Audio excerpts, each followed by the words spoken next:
I hesitated on the title of this video. I thought I should just call it the ultimate hack for watercolor or ink. But of course it would sound very fake and very clickbait, so I didn't. But I really feel that in a way, I found, after 1 year of painting, after 30 paintings, I found something that looks like the Holy Grail.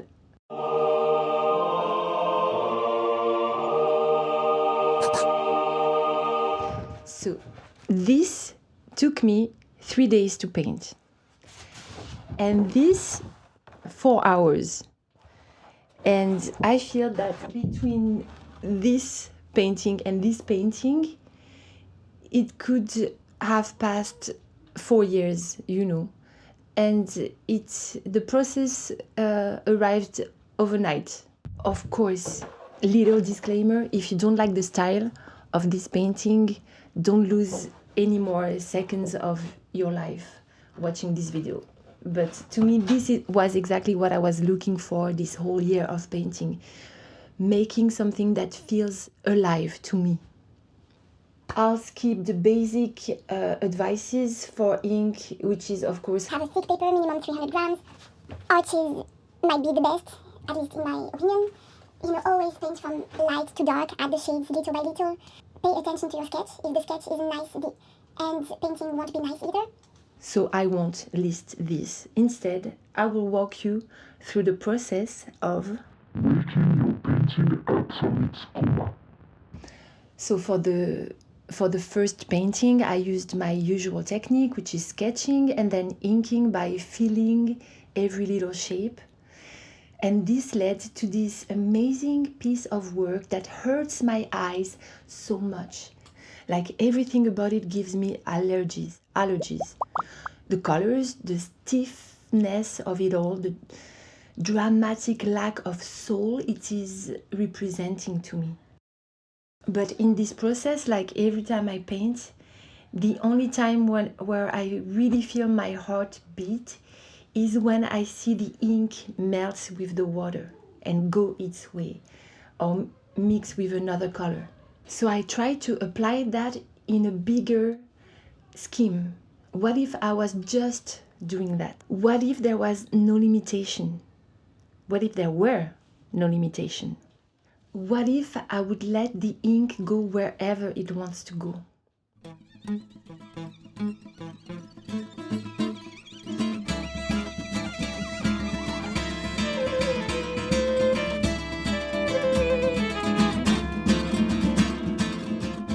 So this is what I tried, and it really felt like jumping from a cliff. And I'm not exaggerating. I know that paint obsessive people will understand that. Sometimes you really feel like you're really playing your whole life into one brush stroke and you're afraid of ruining everything. So I didn't try to control where it would go. I was just playing like a kid, just tapping into my deep pleasure of watching happy accidents happen. And then this is the major trick. Then only you can apply the contours. This is the golden rule. You don't have to be precise as long as the contours are. And 2 other little rules fall naturally from this one. Less brush stroke is better. Less details means more life. And I find that this is such a beautiful metaphor for life itself.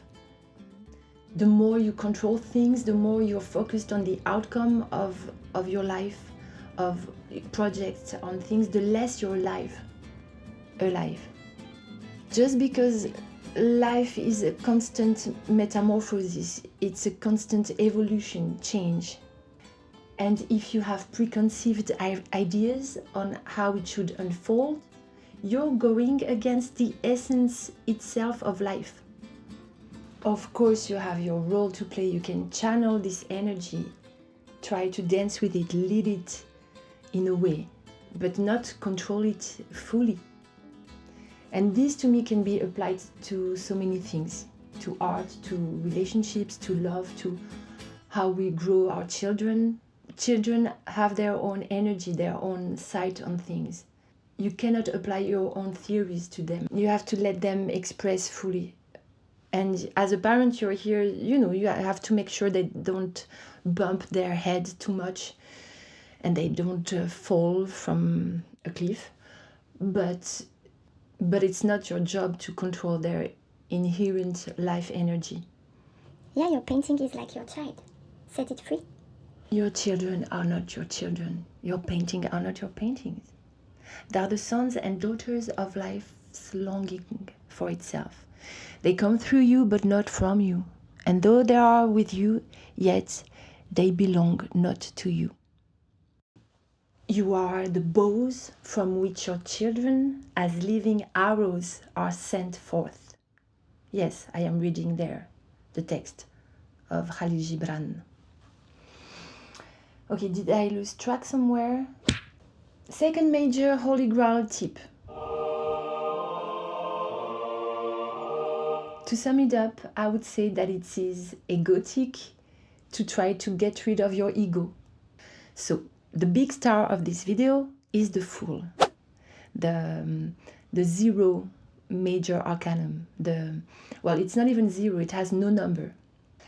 So I've seen hundreds of versions of it, but because I wanted to make a tarot deck that is faithful to the origin of tarot, which is the Marseille tarot deck, and especially to Jodorowsky's version, who restored to perfection the origin of the nectar, of the essence of it, I thought I would paint the same character, just slightly out of proportions, because it's just a personal taste, and adding a bit of my surrealistic taste to it, but keeping the colors and most of the symbols intact.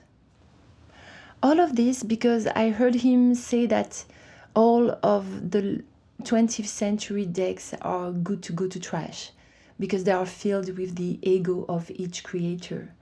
So as a good girl, I was trying to not disappoint the idea of Jodo that I had in my head, like a god watching me and making sure I was not making a sacrilege. I don't know if the word is right in English. But one night, after making the first version and hesitating between making confettis with it or making a fire of joy out of it, I asked a tarot reading to Open Phones, not to name him. And he pulled out of 78 cards, he pulled out the world. And he said, "Oh, have no fear, you have the world with you." And this gave me so much confidence. And I realized I was approaching the whole thing with fear. And nothing can come out good out of fear. Actually, I was talking about this to my partner. And we were saying fear is the contrary of love. It's not hate that is the contrary of love, it's fear. So I took my sketchbook and I asked myself, what is the essence of the Fool for me? What if nobody was judging me? What if I was alone here? I'm alone sketching my own idea of the Fool. And I'm safe because the world is with me. So I drew this first, and I know what you might think. Maybe it's not a masterpiece, but at least I totally agree with it. To me, it felt like the right one. And of course, at the end, it's not the best version of the Fool, but it's my version. And it's not about ego or being pretentious there. Like, you don't have to be overly humble, You have to have a little bit of ego there. But the right ego, just the part that says, hey, that's great, you're doing great. Of course, you have to inject love into what you're doing. You have to love your art in the first place. And this idea, to me, connects with this interview I saw about David Bowie, where he says, "Never play to the gallery." Yeah, that's my impersonation of David Bowie. Yeah, don't play to the gallery. Like, yeah, it works with every kind of art. It works If you're on stage and you're just focused on the outcome, on how people will receive what you're doing, on pleasing the audience, and you're not tapping into your own emotion, you might do great, it might be sound nice, but you'll never have a moment of grace. And these moments of grace, they really come with the fact that we connect to our own emotion. And the closest you get to your own emotion, the closest you get to something that is universal. And of course, it won't work every time because so many things are at play. Is the audience receptive? And there are so many things, but at least you get the chance. And at least you have a moment of truth. Okay, I feel once again I was not very structured there, but I hope you get the idea. And I hope it inspires you to explore, to speak your own voice, asking yourself what really moves me deeply, what is unique to me that moves my heart. And this is unique for each one of us. I might not do the best incredible masterpiece, but at least I'll come closer to what really makes me feel alive. So